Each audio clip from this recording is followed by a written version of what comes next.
Tonight, the opposition prepares for a potential foreign interference inquiry.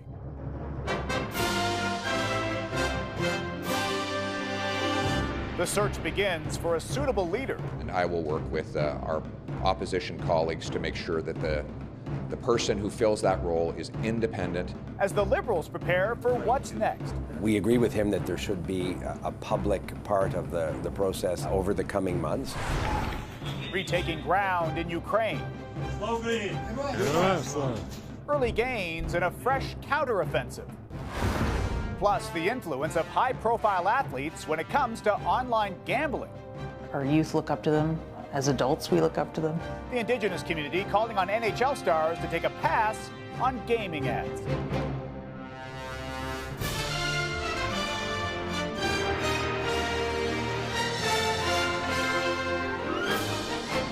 CTV National News with Sandy Ronaldo. Reporting tonight, John Vennavally-Rao. Good evening, everyone. It was the surprise that led to a weekend of political maneuvering after David Johnston, the former Governor General, suddenly stepped down as Special Rapporteur. The opposition parties now say they're ready to step up and begin the work this week of helping to set the terms for a potential foreign interference inquiry. With the latest, here's CTV's senior political correspondent, Glenn McGregor.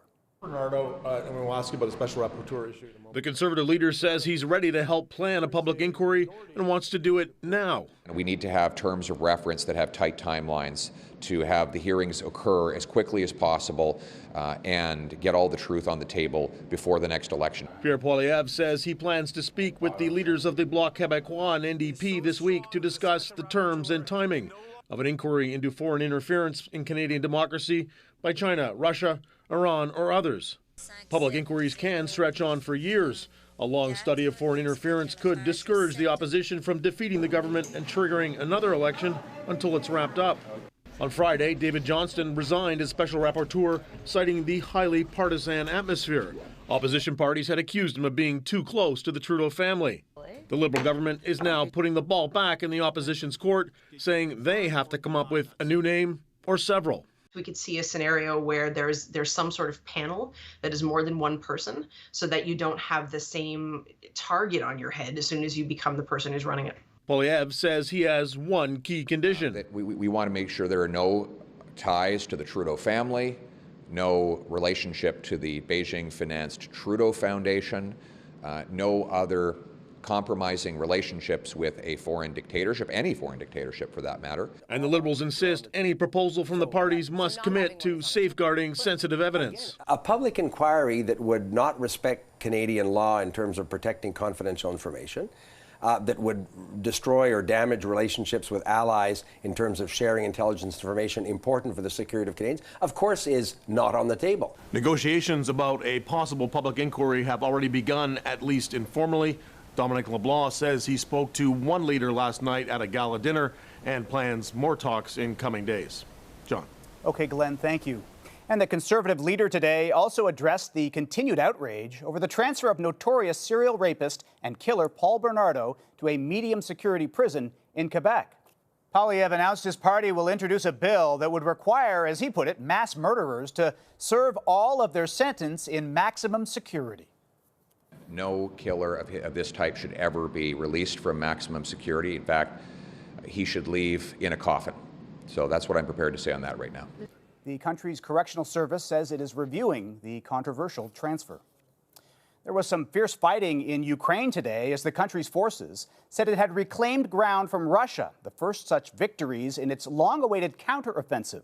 With more, here's CTV's chief international correspondent, Paul Workman in Kyiv. Ukrainian soldiers were shown entering a bombed-out building in the country's southeast, leaving the impression they had broken through enemy lines, hoisting a Ukrainian flag and claiming to have liberated the village of Blahudatny in what appeared to be the first territorial gain of their counteroffensive. We're kicking the enemy out from our native land, says one of the soldiers. It's the warmest feeling there is. At the same time, Moscow was honoring soldiers for pushing back against Ukraine's advance and destroying German-made tanks and American fighting vehicles. In a meeting yesterday with Prime Minister Justin Trudeau, Ukraine's president broke his silence and confirmed that, yes, his troops are moving forward. The soldiers in this group were trained by Canada in preparation for what is likely to be one of the largest military operations in Europe since the Second World War. Pavlo Matusha is a training officer based near the front line. He sent his family out of the country and re-enlisted for duty. My motivation is my family and the future of all Ukrainians. You could have stayed away. You didn't need to come back. Yes, but that's my country. Russia accused Ukraine of attacking one of its ships in the Black Sea and released video of what it said were high-speed drone boats being destroyed. Through it all, during 15 months of war, there have nonetheless been regular prisoner swaps. Today, Russia sent 95 soldiers back to Ukraine in return for 94 of its own. Tonight, Ukraine's military said, in fact, not one, but 3 frontline villages had been liberated. That's a start, but perhaps more symbolic than significant at this early stage, John. Okay, thank you, Paul. In Kyiv tonight. To Scotland now, where former First Minister Nicola Sturgeon has been released without charge after she was arrested today. The former head of the Scottish National Party was taken into custody by police and questioned for 7 hours. Investigators are looking into the finances of the party. In a statement, Sturgeon said she was innocent and found the experience both shocking and deeply distressing. Meanwhile, after his federal indictment, former U.S. President Donald Trump is casting himself as a victim, saying he'll still run for president even if convicted. Here's CTV's Richard Madden.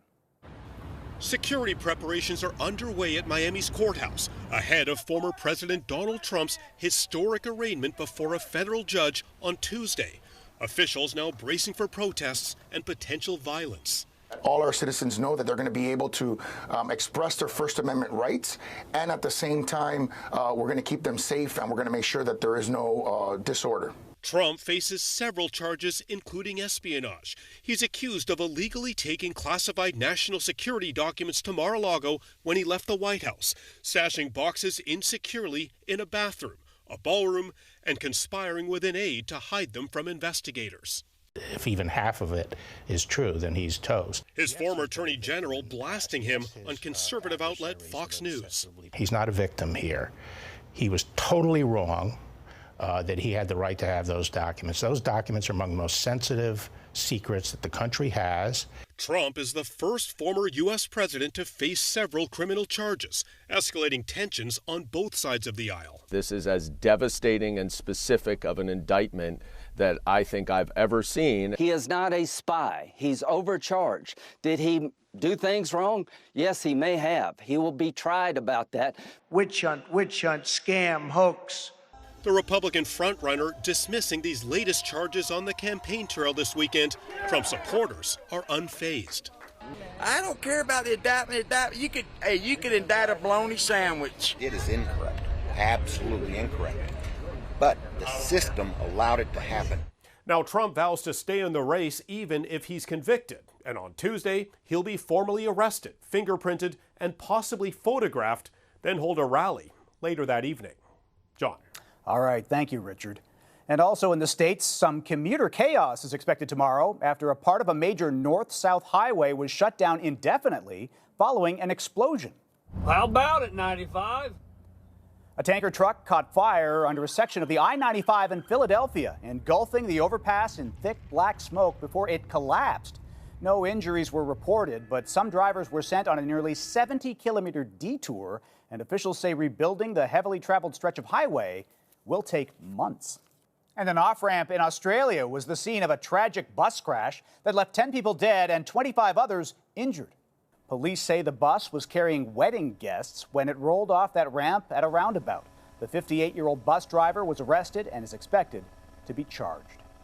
The once raging wildfire threatening the northern BC town of Tumbler Ridge has slowed, at least for now, with rain and wind pushing the flames away from the community, which is nestled in the Rocky Mountain foothills, and giving crews more time to fight back. Here's CTV's Craig Krause. Days after a wildfire grew to nearly 20,000 hectares, forcing thousands in BC's northeast to evacuate. The rain began to fall Saturday with gusts of wind, giving fire crews a helping hand as the blaze neared the town of Tumbler Ridge. The winds did shift yesterday to push the fire away from the community of Tumbler Ridge. But BC Wildfire Service says the threat is not over yet. Despite the wind being in our favor at the moment, that can also change at a moment's notice, and there is a lot of work that needs to be done on that west flank. Fire crews are taking advantage of this window of time, bringing in 38 pieces of heavy machinery, along with dozens of structural protection personnel. We're all here right now trying to do the best we can. The fire chief and 10 volunteer firefighters nearly working around the clock. We're really one bad wind day from everything changing. We can make the best laid plans to have people come back, but there is such variability in everything right now. It's just too early to tell. That hasn't stopped some residents from staying. So that I could keep an eye on things, and because of social media, I can let people know that the town is still standing.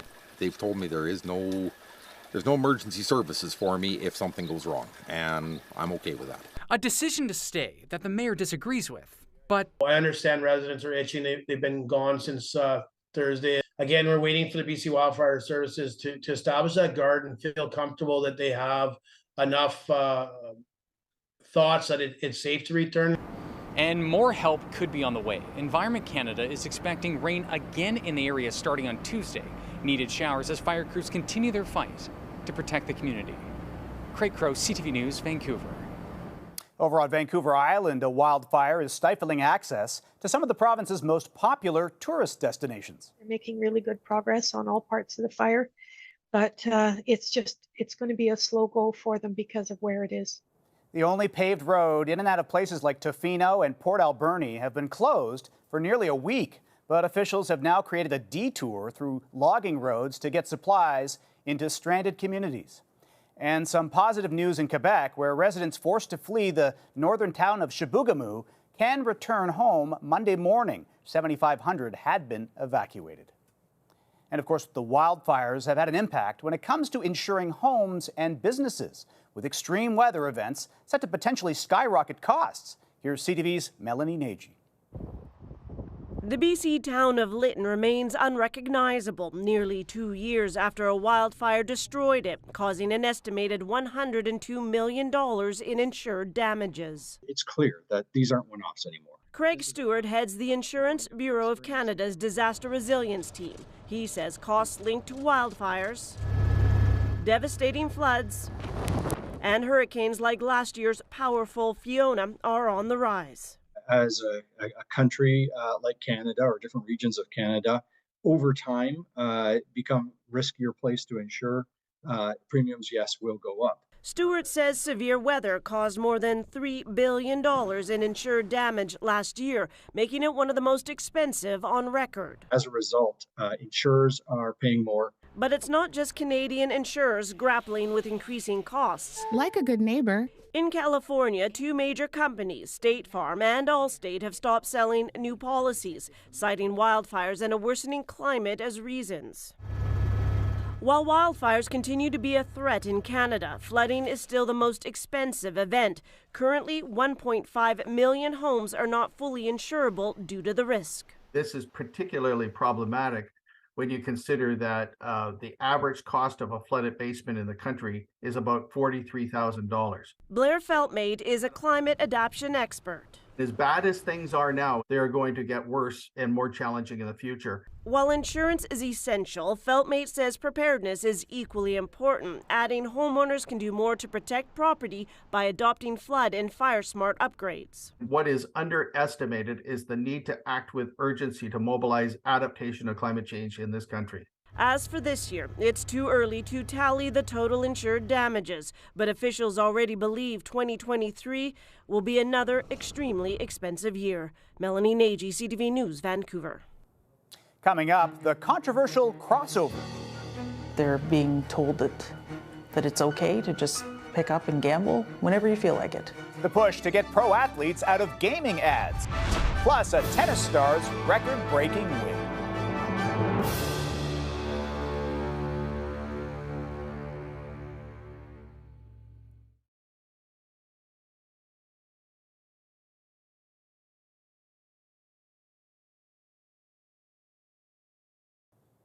A thrilling playoff today saw BC golfer Nick Taylor capture the Canadian Open.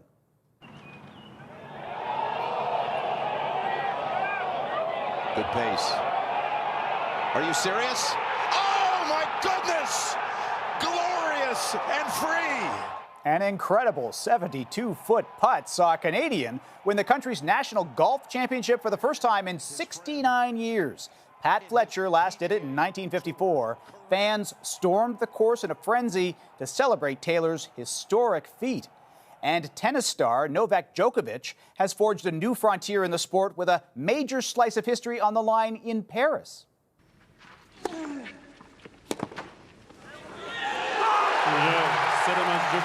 Novak Djokovic does what no man has done before. Djokovic defeated Casper Ruud at the French Open, capturing his 23rd Grand Slam title, a record surpassing Rafael Nadal. Djokovic savoring the victory with family. Fellow sports great Tom Brady was also on hand to witness the amazing achievement.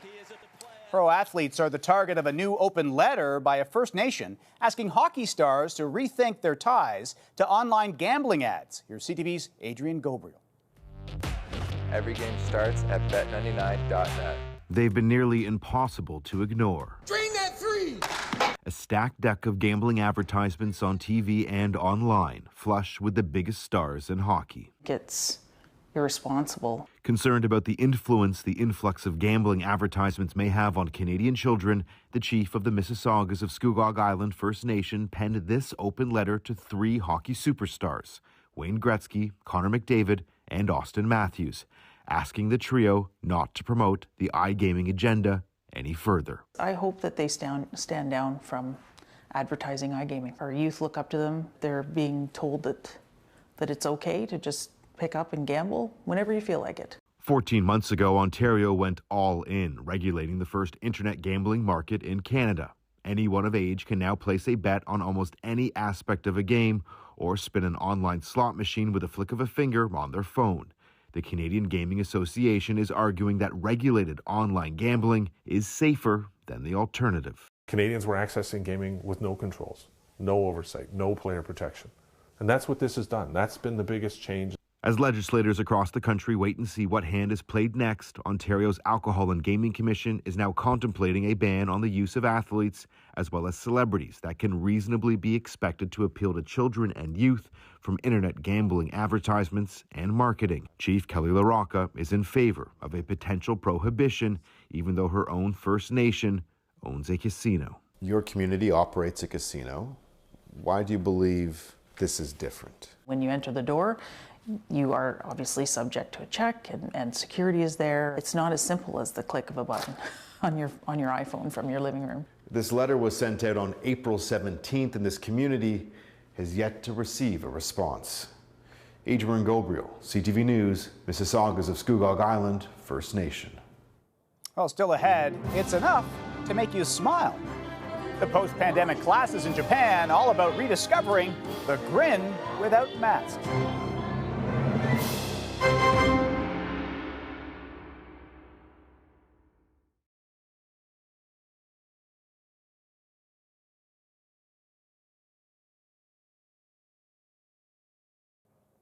For most of us, cracking a smile may be second nature, but it doesn't come easily to everyone. And it seems that Japan, living at home alone and wearing a mask during the pandemic, has left some having to relearn how to express themselves with training sessions to help prepare for life unmasked. Here's CTV's Heather Butts. For some, a smile is worth 1,000 words. In this class, it's worth $74. After years of wearing a mask in public, these students signed up to learn how to smile. I hadn't used my facial muscles much during COVID, this student said. It was a good workout for my face. Japan dropped its masking requirements in March, 3 years into the pandemic, but even with the loosened restrictions, many commuters still cover up. Enter Kiaiko Kawano, a smile instructor. The professional educator is offering tips for how to crack that perfect grin. When you're home alone, it's not normal to be facially expressive, she says, adding there was a lot more of that during the pandemic. The unusual class may look a little awkward, even using smile measuring software to help showcase those pearly whites. The instructor has seen demand soar in the last year, with students looking to hit the job market and companies seeking more approachable salespeople. You could absolutely put this to good use when job hunting, says 25-year-old Ru Ishii. That first impression is extremely important, preparing themselves for a life without face coverings. You'll meet more people and have more opportunities, says Kawano. Your life will be more fulfilling. A smiling face equals happiness, she adds, showing her students the shape of what she calls the Hollywood smile. Heather Butts, CTV News, Toronto. After the break, soaring beyond expectations. The ultimate rush of a life-changing jump.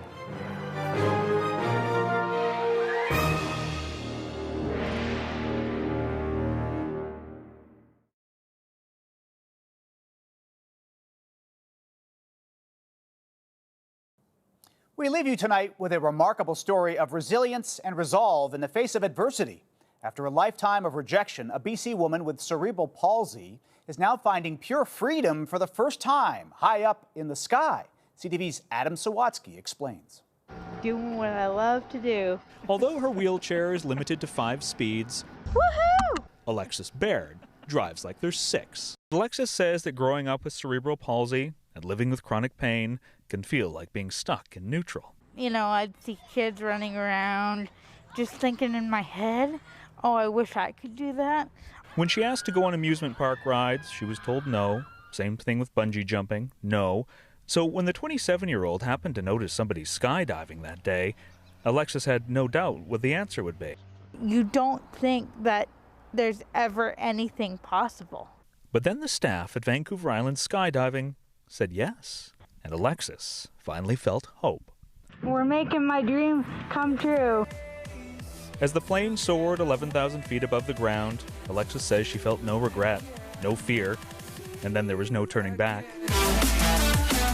But after decades of being denied, you realize you can do it and you're like, oh my God. For the first time ever, Alexis says she felt free. It's a feeling that is out of this world. And after she landed, Alexis found her joy couldn't be contained. Not only did I find something that I'm physically able to do, but I found something that I love. A love that grew during her second dive and is destined to endure now that she's committed to do it every year for the rest of her life. Who knew jumping out of a plane was my ticket to freedom? But now Alexis says she has no doubt that no matter your situation, no matter your transportation, if you never give up hope, you will find your inspiration. Adam Sawatsky, CTV News, Nanaimo. Alexis, you are braver than me. That's it for us tonight. I'm John Vennavally-Rao. For Sandy and all the rest of us at CTV National News, thank you for watching. Omar will be here with you tomorrow. Have a good night and a great week.